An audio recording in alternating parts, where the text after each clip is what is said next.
Saludos, queridos televidentes, bienvenidos una vez más a este espacio de comunicación nacional e internacional, Opinión Compartida con Gilberto Acevedo. Como latinoamericanos siempre estamos interesados y preocupados por los hechos y acontecimientos que se desarrollan en nuestro continente. El continente americano, en su gran mayoría de habla hispana, pues ha estado atravesando por varias elecciones a nivel general, a nivel presidencial y congresual. En el caso de este momento nos referimos a las elecciones mexicanas que se desarrollarán el 2 de junio del mes próximo venidero.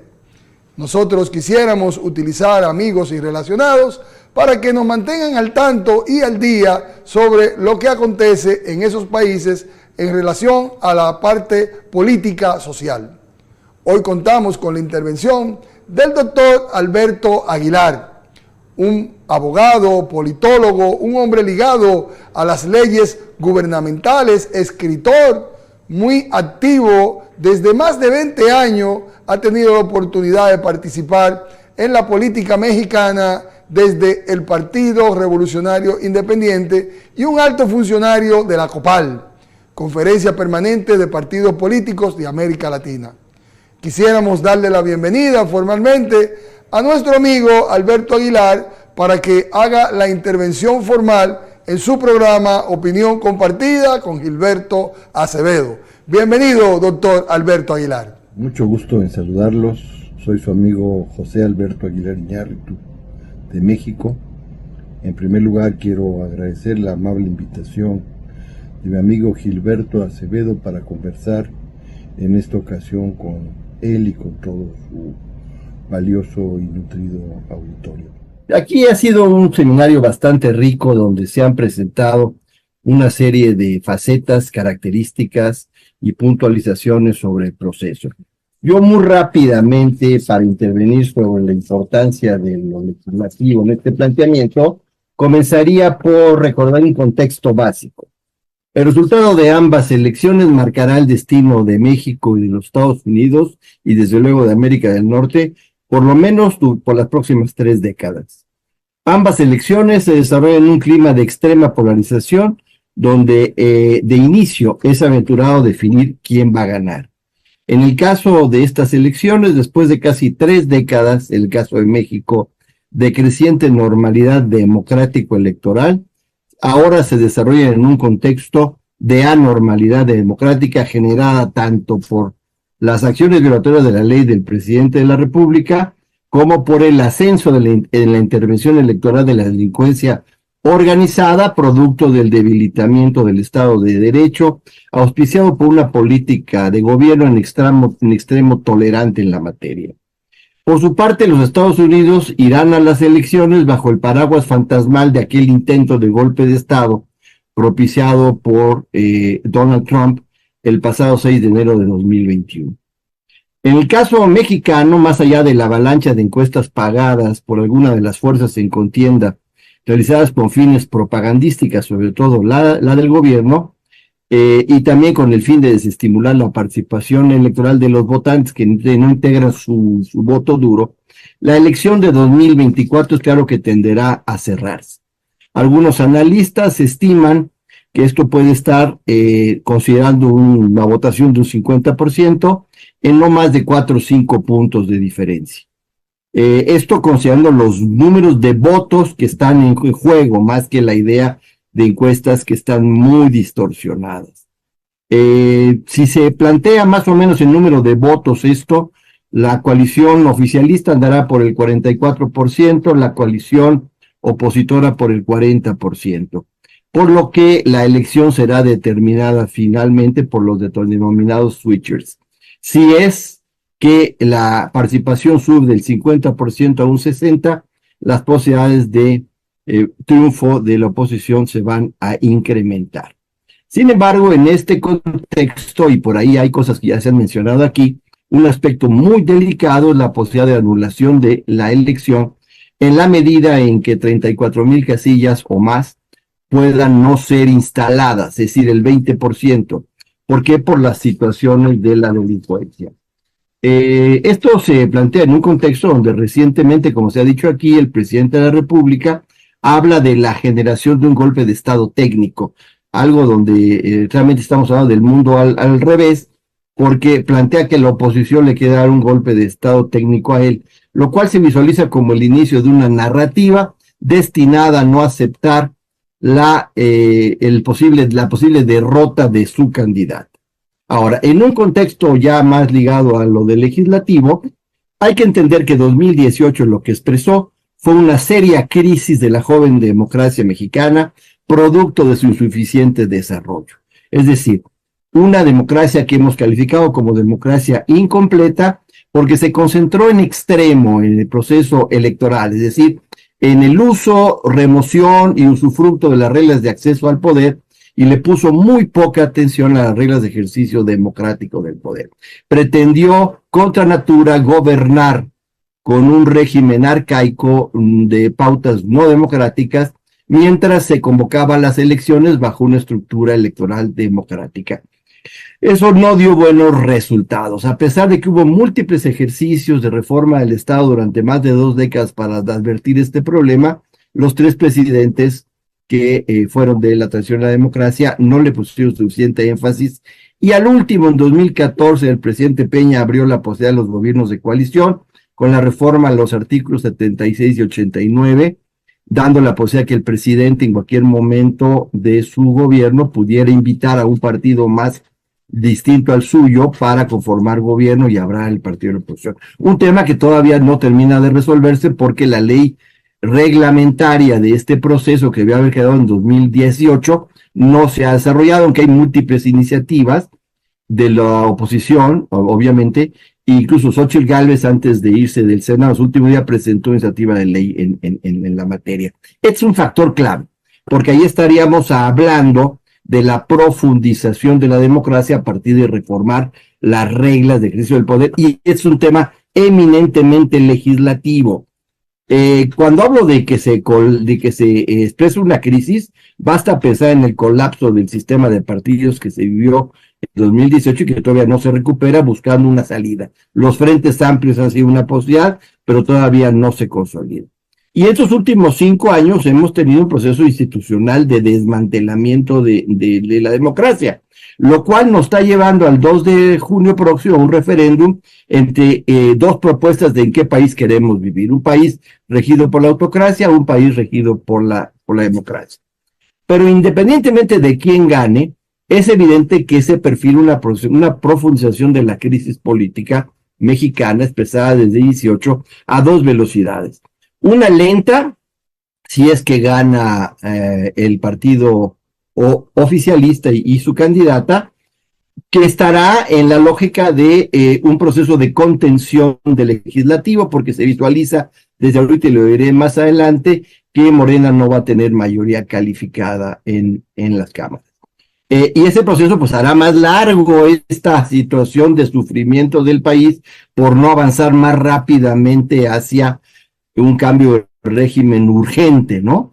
Y la segunda velocidad sería una velocidad rápida si resulta que la oposición gana, porque entonces tendría la imperiosa necesidad de construir un régimen de gobierno que le permitiera gobernar, valga la redundancia. Hay que entender que México, en términos reales, y esto suena chistoso, nunca ha tenido gobierno. Lo que ha tenido es un rey sexenal que se le da dinero y contrata personas, unas las premia, otras las castiga, y luego pasa la estafeta con mecanismos distintos al que sigue.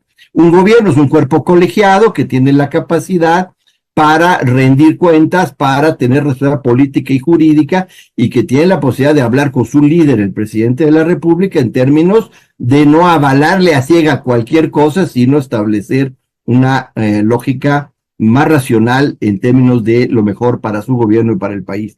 Esto depende de que ese gobierno deje de estar constituido por secretarios, que son empleados, para empezarse a constituir por ministros, lo cual implica, como establece la ley del gobierno de coalición, que pase por el Senado la propuesta del presidente de la República con el fin de que sea votada y en ese momento se vuelvan ministros. Este es un cambio fundamental, porque además ese gobierno será un gobierno basado en un programa y por tanto un gobierno de cumplimiento, de transparencia y demás.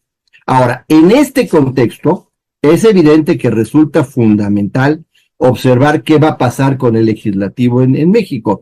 Normalmente el votante promedio no contempla esto. Estamos acostumbrados a una votación de elegir rey, y ahora esperemos que no nos quedemos en la elección de la reina de la primavera, porque no es el caso. Necesitamos plantear un cambio de régimen de gobierno, y aquí hay que hacer mucha conciencia con los votantes de que si bien el eje central de esta elección es votar por una presidenta, pues el otro eje fundamental es cómo va a estar constituido el poder legislativo, con el cual sí o sí tendrá que gobernar, y aquí se vuelve fundamental.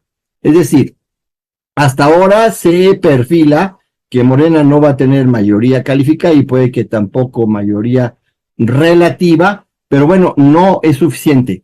Hay que generar un proceso de educación, tal vez tardío, pero las elecciones cuentan para eso, donde se concientice que el carácter estratégico del voto de la ciudadanía, que tiene que ser muy aquilatado en términos de cómo será constituido el poder legislativo, para que además se pueda hacer algo muy importante: quitar la arcaica cláusula de gobernabilidad que se puso en el legislativo en las épocas del partido hegemónico, para en cualquier desviación de que no tuviera suficientes diputados o diputadas, o en fin, hubiera la posibilidad de, con un 8%, mantener esa idea de gobernar, lo cual distorsionó totalmente la función del legislativo y retrasó las posibilidades de transformación del régimen de gobierno. Esa tiene que ser una acción principal, de tal manera que podamos irnos aproximando cada vez más al ideal de que tantos votos, tantas curules,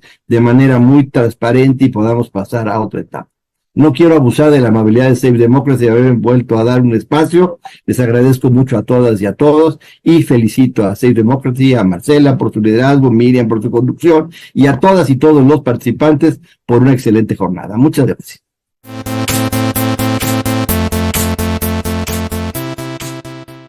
Ya usted sabe, mi señora, páseme su usuario y su clave del banco para depositarle ese dinero de una vez. Ay, pero ahora mismo.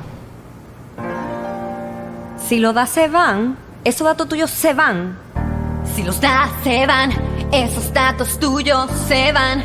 En el momento en que lo envíes te van a hackear. Hay hackers por ahí esperando por ti. No envíes tus datos porque son solo para ti. Son solo para ti. Son solo para ti. Protege tus datos privados. No los compartas con terceros ni accedas a páginas o enlaces desconocidos. Proteger tu información privada es tu deber. Son solo para ti. Son solo para ti. Exacto. Tus datos son solo para ti. Protegerlos es tu deber. Banreservas, el banco de todos los dominicanos. En el Departamento Aeroportuario procuramos el buen funcionamiento de nuestros aeropuertos internacionales, domésticos y helipuertos estatales, incorporando nuevas infraestructuras que darán soporte a nuestra red nacional de helipuertos. Con eficiencia y transparencia, trabajamos en el desarrollo de la región sur con la construcción de 2 nuevos aeropuertos. Y con el rescate de nuestras terminales domésticas, hemos reactivado la aviación privada no comercial. Definitivamente esto es cambio. Trabajamos para ti. Departamento Aeroportuario. Nosotros caminábamos realmente por el medio de la calle porque no teníamos aceras. Ya con la acera estamos mucho mejor. Cuando estábamos sin acera, sin contener, se hacía más lodo, ya se está limpiando y nos sentimos un poco mejor.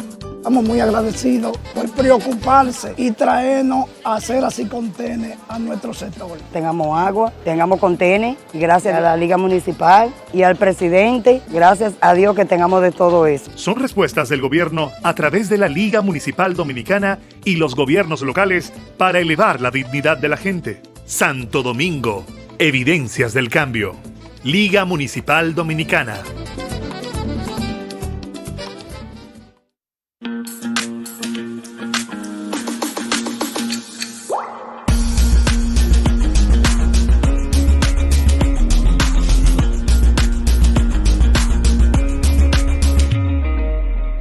Cada obra, cada proyecto, cada servicio público que impulsamos representa el sueño de mucha gente hecho realidad. Una solución a veces largamente postergada. Una posibilidad de progreso para toda la comunidad. Cada una de estas iniciativas implica una enorme responsabilidad y debe ser realizada con ética y profesionalidad, con métodos claros y control en todos los procesos, con visión a largo plazo y fundamentalmente, con transparencia. Cumplir esos objetivos es la misión de la Dirección General de Alianzas Público-Privadas, la entidad responsable de la estructuración, promoción, supervisión y regulación de los proyectos de infraestructura, bienes y servicios de interés social para las dominicanas y los dominicanos, bajo la modalidad de alianzas público-privadas. Una institución que integra lo mejor de dos sectores con un único fin: potenciar el desarrollo económico y social de nuestro país y su gente.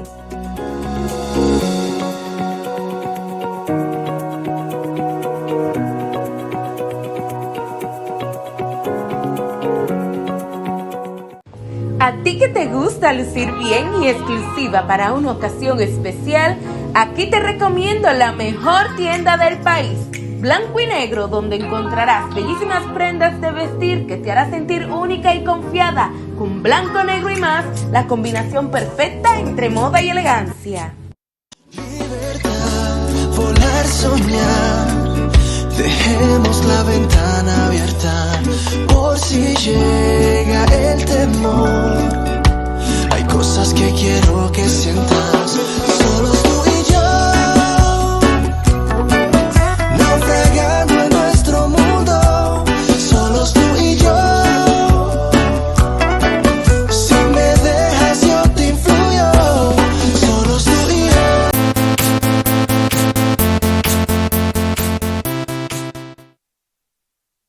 El mundo no se detiene, queridos latinoamericanos. Nosotros permanentemente observando los acontecimientos en nuestra región y en todo el continente. Quisiéramos contar en esta oportunidad con un actor de primer orden de la política venezolana. Me refiero al señor Jorge Mirabal, quien es el secretario general del Partido MAS, un hombre que ha estado en la palestra pública por más de 20 años y ha podido observar los cambios que han acontecido en ese importante país, en ese hermano país de Venezuela.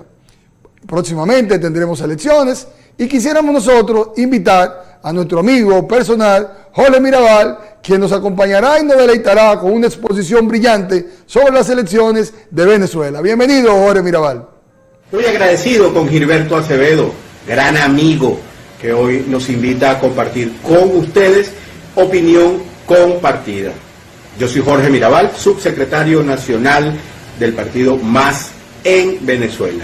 ¿De qué vamos a estar hablando el día de hoy? En esta opinión compartida con mi gran amigo Gilberto Acevedo, de la situación política electoral en Venezuela. En Venezuela en este momento estamos en un proceso de transición en la cual dos fuerzas se están encontrando, la fuerza del gobierno y la fuerza de la oposición, o las fuerzas de oposición, que pretendemos llegar el día 28 de julio a las elecciones presidenciales en el país. Revisemos un poco cómo está el panorama del país desde el punto de vista electoral y quizás digamos algunas cosas de contexto de la situación de la ciudadanía en general. Podemos hablar que tenemos un gobierno que tiene 25 años en el ejercicio del poder. Este es un gobierno que, a mi juicio y a nuestro juicio, las fuerzas democráticas venezolanas, no ha venido dando satisfacción a los problemas de los y las venezolanas en el país. Cualquiera de los temas que agarremos, el tema de salud, el tema de educación, el tema del empleo, el tema de los servicios públicos, eso se ha venido a menos en un país donde tenemos todas las bondades de la naturaleza y de los ejemplos que hemos hecho del sistema democrático. Es para nosotros fundamental que en este momento las fuerzas democráticas que hacemos vida en Venezuela avancemos a una propuesta de gobernabilidad a partir de las elecciones presidenciales que permita no solamente salir de la crisis, sino crear un espacio de armonía en la región por la influencia energética, económica que tiene Venezuela para nuestros países en América Latina, el Caribe y también en el mundo. Las reservas petroleras más importantes están en Venezuela. Tenemos además una democracia consolidada a través de la cual nosotros hemos venido haciendo unas críticas por el tema de la alternabilidad del poder, y es esta la razón por la cual en este momento las fuerzas democráticas que adversan al gobierno del presidente Nicolás Maduro están en una pugna para poder avanzar. No es un balde rosa en lo que estamos en Venezuela, no es una fiesta electoral normal y tradicional, porque estamos compitiendo no solo desde el punto de vista electoral, sino también hay una competencia, y existe una competencia por el modelo político post-COVID, moderno, que permita una transparencia en la gestión administrativa que nos permita avanzar. ¿Cómo está el chavismo en este momento? O la fuerza del polo patriótico que agrupan al presidente Nicolás Maduro. En este momento ese grupo ha sido minoritario en la opinión pública, tienen frente a sí las demandas sociales que les están haciendo mella a lo que ha sido su gestión, pero tienen una fortaleza que es la estructura del gobierno con los poderes electorales, el poder legislativo, el poder judicial, el poder moral y la presidencia del poder ejecutivo en manos del presidente Nicolás Maduro. Las fuerzas opositoras están agrupadas en son dos grandes grupos. La Plataforma Democrática, que realizó unas elecciones primarias, que regresaron al voto como ejercicio de lucha y al voto para dirimir las diferencias políticas en Venezuela. Eso es loable, eso ha sido un avance importante de lo que significa la democracia venezolana. Ya no estamos pensando en invasiones, ya nadie anda en un plan alterno, sino que todas las fuerzas políticas en Venezuela van hacia el voto como instrumento de lucha.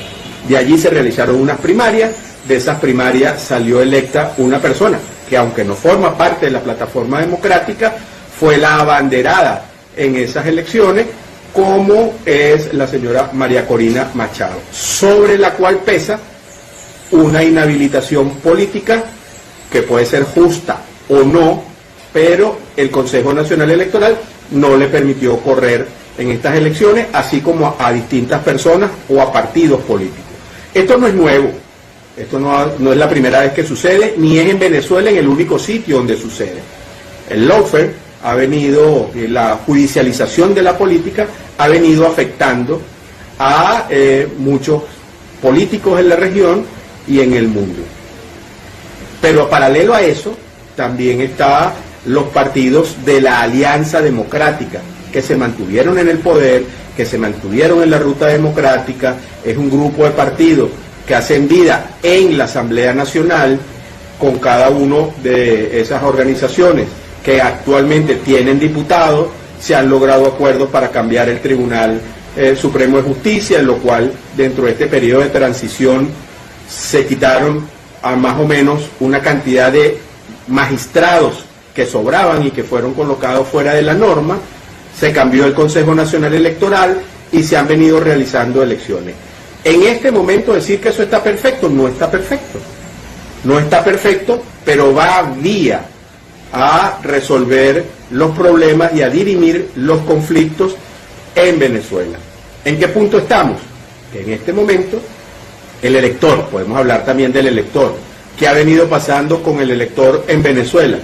Bueno, todos hemos estado atentos a una de las migraciones más importantes de la región en los últimos tiempos. 8 millones de connacionales han salido del país en una inmigración importante que ha venido siendo favorable en algunos casos a los países donde se han residenciado la diáspora venezolana.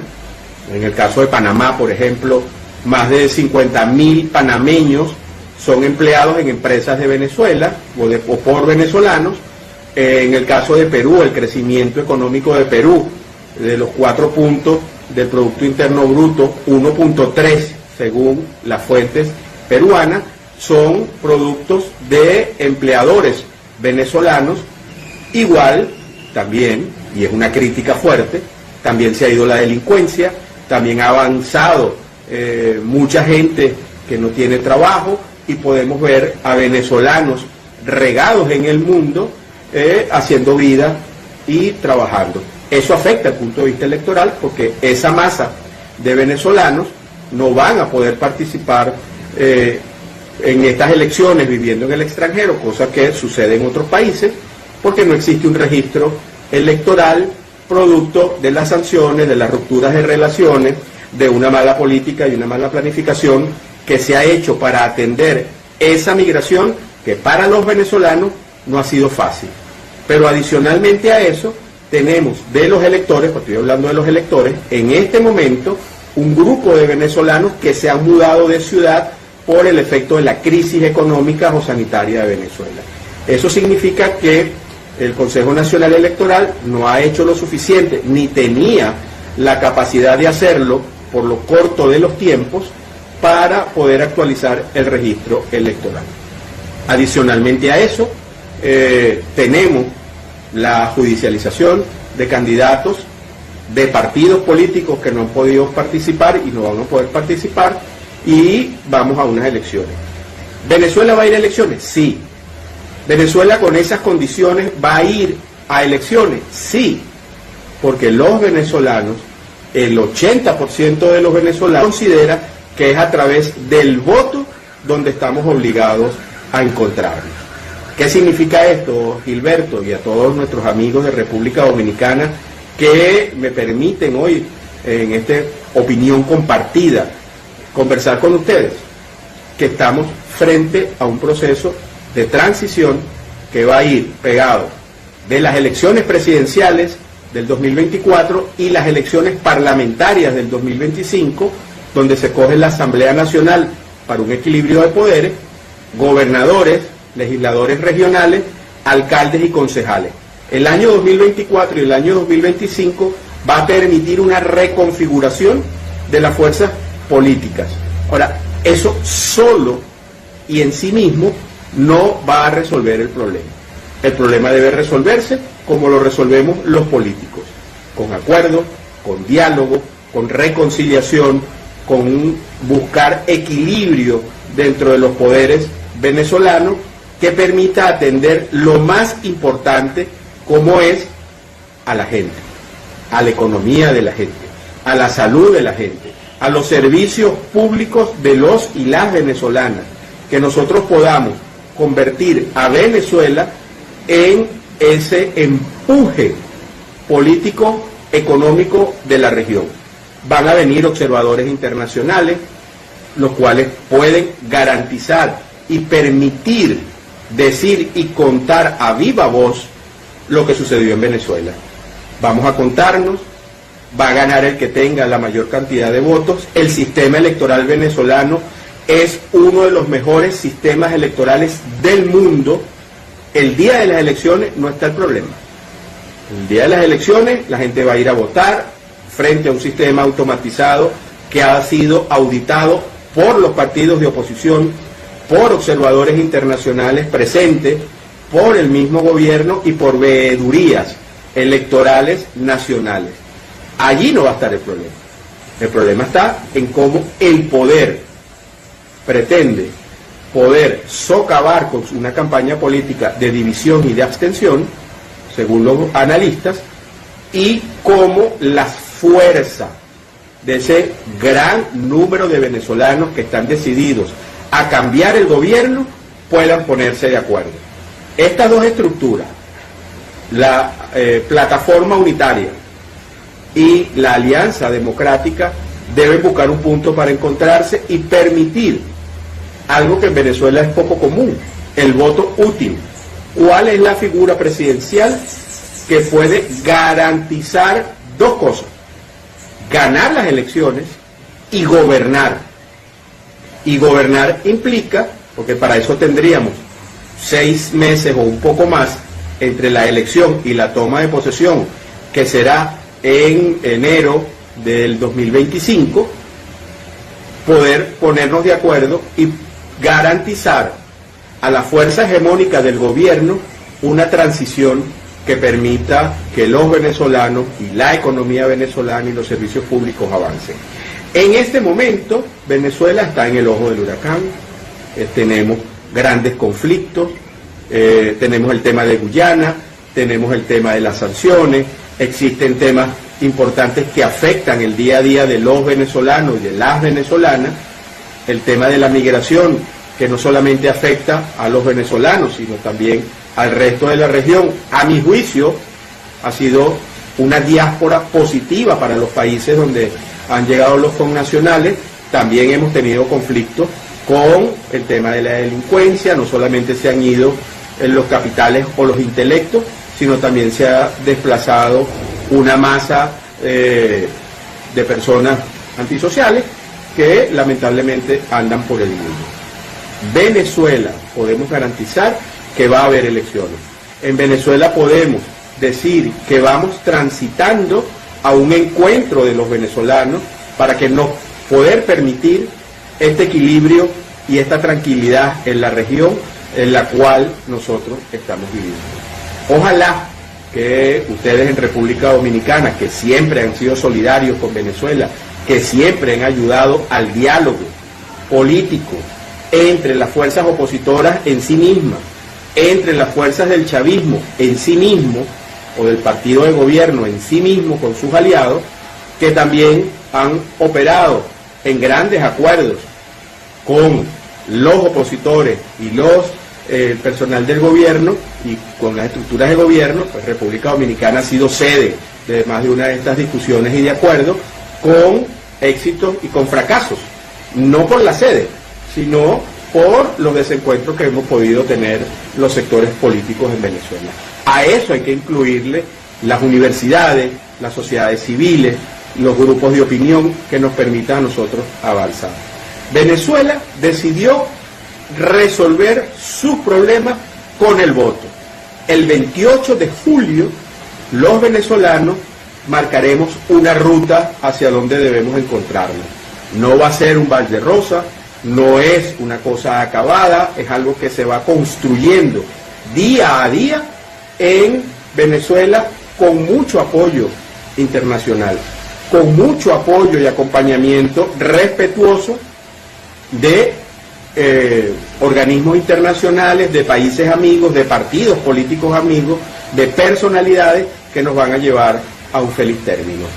Acevedo, gran amigo, amigos de República Dominicana que nos comparten en este su programa Opinión Compartida, estamos completamente a la orden para que podamos desmenuzar en detalle qué está sucediendo dentro de la oposición venezolana, dentro del gobierno venezolano y en Venezuela en conjunto.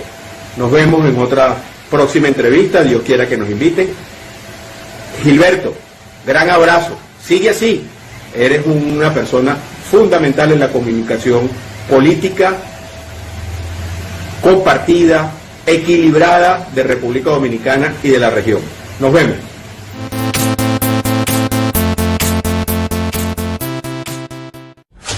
En el Departamento Aeroportuario procuramos el buen funcionamiento de nuestros aeropuertos internacionales, domésticos y helipuertos estatales, incorporando nuevas infraestructuras que darán soporte a nuestra red nacional de helipuertos.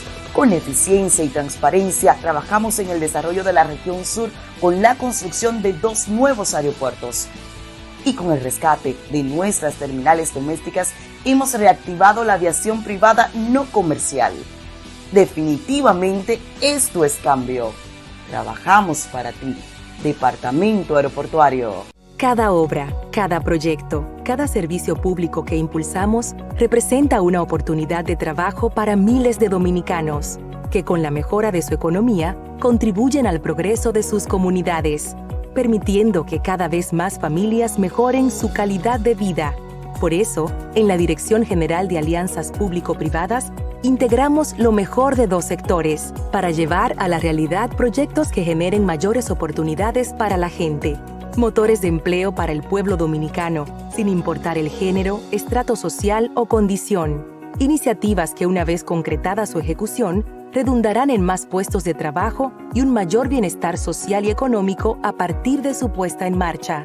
De esta manera, en la DGAPP, contribuimos al sueño de convertirnos en un país con más y mejores oportunidades.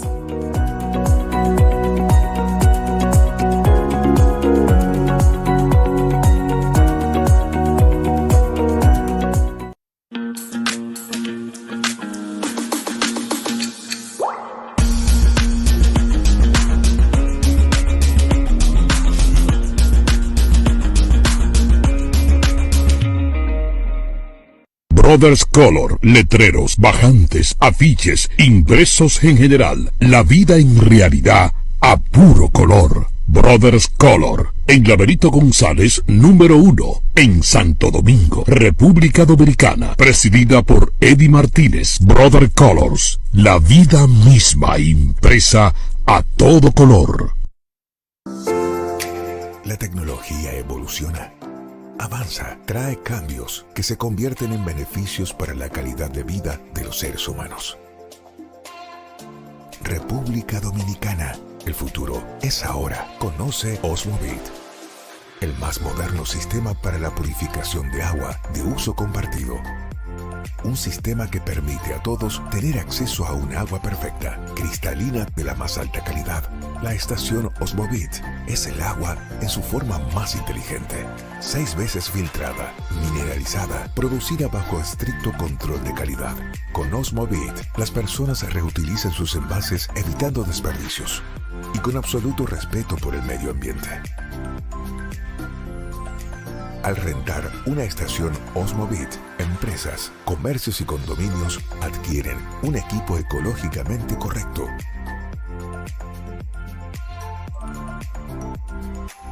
Práctico y súper seguro, ahorrando hasta un 50% de los gastos de agua potable. Una nueva manera de saciar la sed y contribuir a un mundo mejor. Osmobit, tecnología al servicio de la vida. Volar, soñar, dejemos la ventana abierta por si llega el temor. Hay cosas que quiero que sientas, solos tú y yo, naufragando en nuestro mundo, solos tú y yo. Si me dejas yo te influyo, solos tú y yo.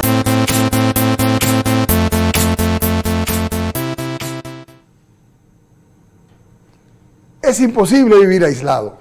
Lo que acontece en un país nos afecta de una manera u de otra. Nosotros, pendientes a esos acontecimientos, en la región latinoamericana tenemos múltiples actores con una importancia preponderante, gente joven que está apostando al cambio, a la evolución de sus países, poniendo el ojo en el hermano país de Honduras, que colinda con Guatemala, El Salvador y con Nicaragua, ocupa una posición preponderante en la geopolítica centroamericana. Quisiéramos contar el día de hoy con la participación de José Martel, quien ha ocupado la posición de precandidato presidencial en Honduras, candidato a alcalde de Tegucigalpa y un alto funcionario y dirigente de la Conferencia Permanente de Partidos Políticos Latinoamericanos. El analista político internacional, José Martel, nos acompañará en la noche de hoy para deleitarnos y acompañarnos con un análisis profundo de la situación sociopolítica en el hermano país de Honduras. Bienvenido, José Martel. Es un verdadero placer, un honor estar aquí en Opinión Compartida, el programa de mi buen y querido amigo Gilberto Acevedo, a quien le envío un fraternal y cariñoso abrazo desde la tierra de Francisco Morazán, desde Honduras. El día de hoy nos convoca el plantear nuestra visión de lo que está sucediendo en Honduras y de las perspectivas que se presentan en el corto y mediano plazo. En primera instancia quisiera partir de una premisa previo a iniciar nuestro análisis local. Y es una premisa que a mi criterio es de carácter universal. La democracia está en crisis. y estará en crisis mientras no resuelva los problemas ingentes, los problemas básicos de la población: salud, educación, vivienda, empleo. Mientras no resolvamos esos aspectos del diario vivir, la democracia no podrá evolucionar y no podrá fortalecerse. El continente está en crisis. Prueba de ello es que han habido proyectos políticos, a nuestro criterio, impensables hace 20, 25 años. Me refiero, por ejemplo, a Donald Trump en Estados Unidos, a Bolsonaro en Brasil y recientemente a Javier Milei en Argentina. Proyectos políticos que por sus propias características no encajan en lo que conocíamos como democracia en nuestros países. Pero la misma crisis, la misma desesperación de los ciudadanos ha conllevado a experimentar estos proyectos que no en todos los casos tienen el éxito que prometen en etapas electorales. Centroamérica también vive una situación conflictiva y deberíamos de agregar un elemento que, si bien se presenta en otras latitudes, aquí ha tenido connotaciones mayúsculas: la incursión del crimen organizado y del narcotráfico en nuestro poder político. Prueba de ello es que hace unas cuantas semanas en Nueva York, en la Corte del Distrito Sur de Nueva York, fue condenado por narcotráfico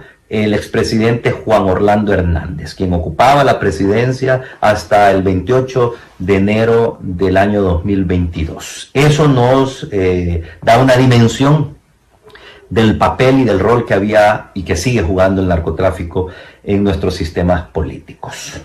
Recientemente, sin embargo, nos genera mucho entusiasmo y mucha alegría el triunfo en Guatemala de Bernardo Arévalo, que representa la política sana, la política bien intencionada, la política que nace desde la ciudadanía.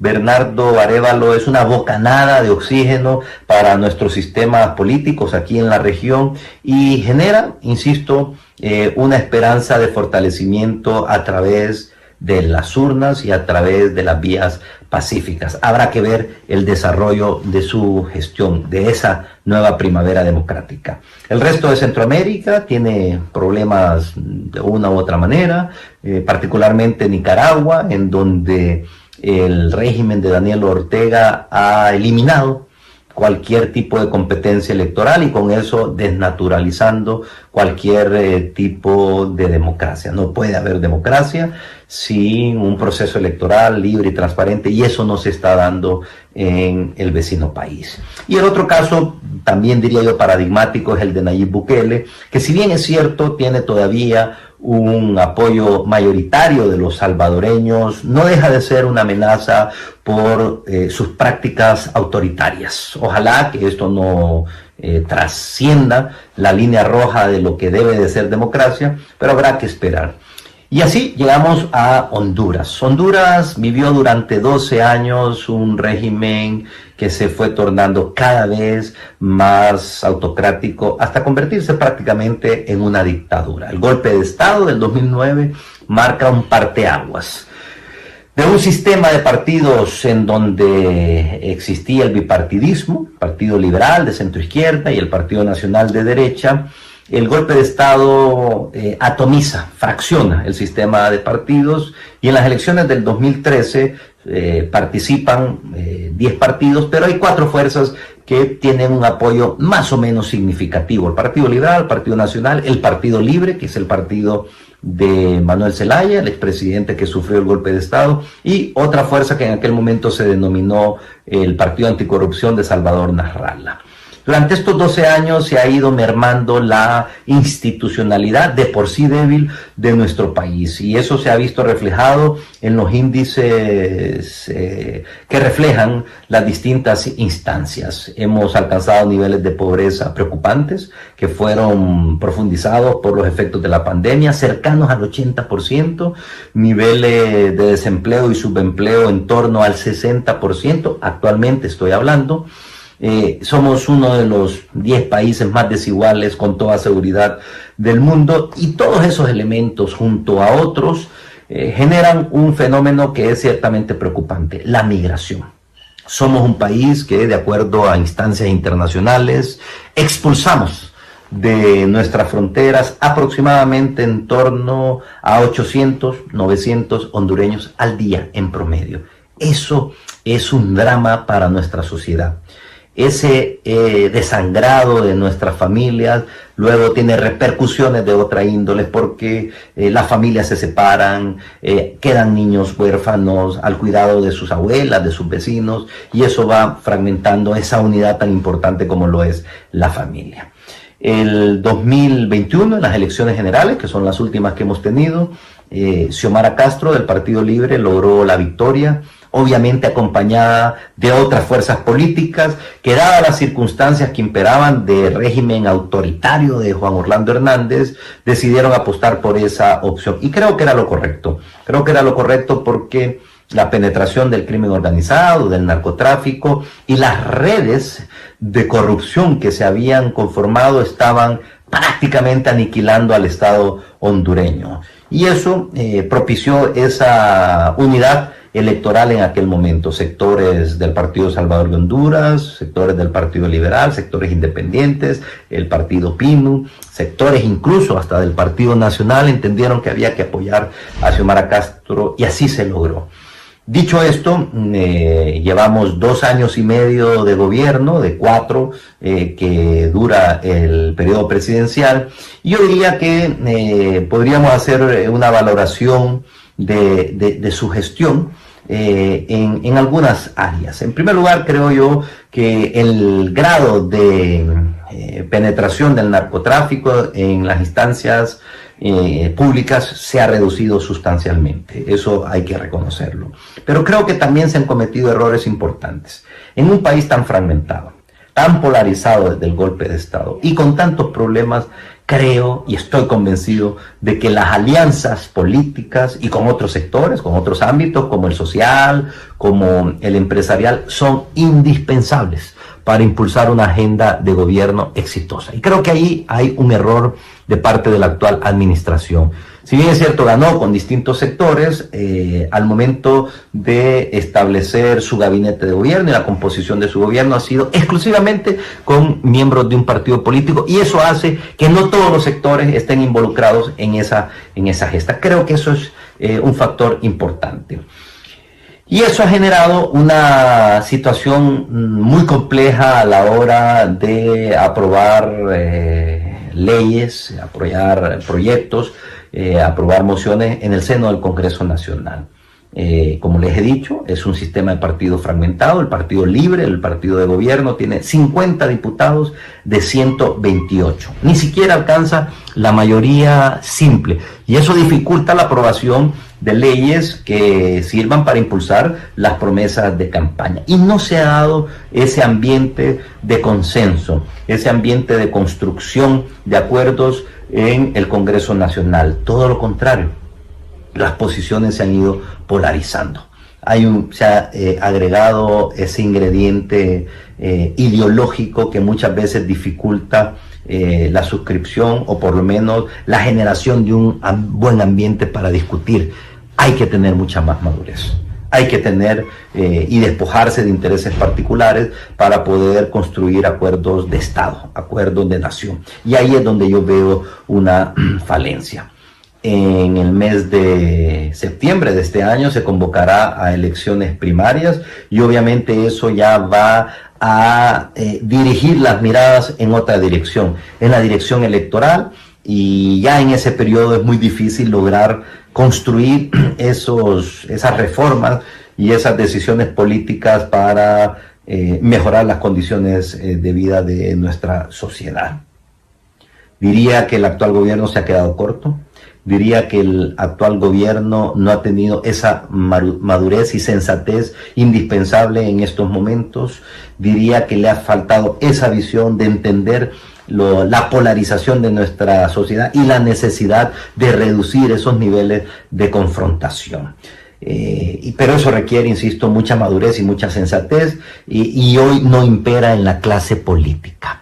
de cara a las próximas elecciones, que serán ya el próximo año, en noviembre del próximo año, a mi criterio se deben de considerar varios elementos. El primero es que la suscripción de acuerdos y alianzas vinieron para quedarse y es indispensable. Se requiere que los sectores progresistas se unan en torno a un proyecto de país, pero un proyecto de país que vaya más allá de lo electoral, que trascienda lo electoral, que vaya al ejercicio de gobierno y que se definan 5 o 6 grandes temas para reformas estructurales. Eso es indispensable. ¿Se podrá lograr? Todavía está en veremos.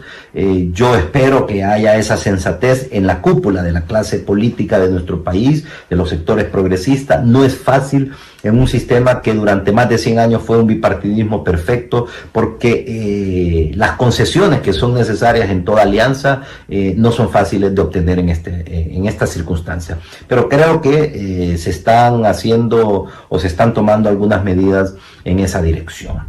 El actual gobierno todavía tiene posibilidades de llevar a cabo políticas públicas que en su momento se plantearon, como ser la instalación de una comisión internacional de lucha contra la corrupción e impunidad. Ese fue uno de los principales motivos que apoyaron la ciudadanía para que Xiomara pudiese obtener la victoria electoral. Y creo que es una de las principales promesas de campaña que se tiene que cumplir. Así como existió una CICIG en Guatemala, creo que se requiere una CICI en Honduras con el acompañamiento de las Naciones Unidas para reducir los niveles de corrupción e impunidad que hoy son espeluznantes. La impunidad en nuestro país supera el 90%.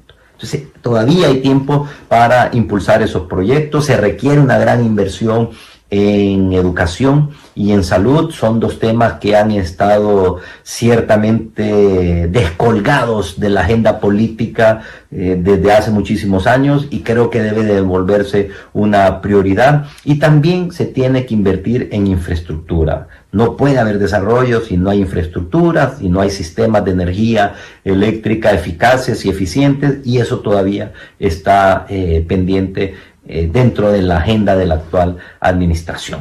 No todo es negativo. Creo que hay una ciudadanía mucho más vigilante, mucho más exigente y mucho más dispuesta a controlar los abusos y a censurar los abusos de la clase política. Eso nació con el golpe de Estado y eso se profundizó durante el fraude electoral del 2017, que impuso la reelección inconstitucional de Juan Orlando Hernández. Así es que la situación, insisto, todavía está en una situación que se puede mejorar sustancialmente. Habrá que imponer mucha madurez y sensatez, y debemos imitar ejemplos que son reflejo de una buena administración, como lo es y como lo ha sido en los últimos años República Dominicana. Un país que ha demostrado una gran capacidad de desarrollo en los últimos años y que hoy está en una situación admirable. Además, huelga decir que le tengo un gran cariño a República Dominicana, porque viví durante cerca de 3 años y medio en ese país, y le tengo y le guardo mucho cariño. Así que mis mejores deseos. Espero que esto brinde una idea mucho más clara de lo que está sucediendo en Honduras. Un fuerte abrazo a la distancia y espero que les haya gustado. Opinión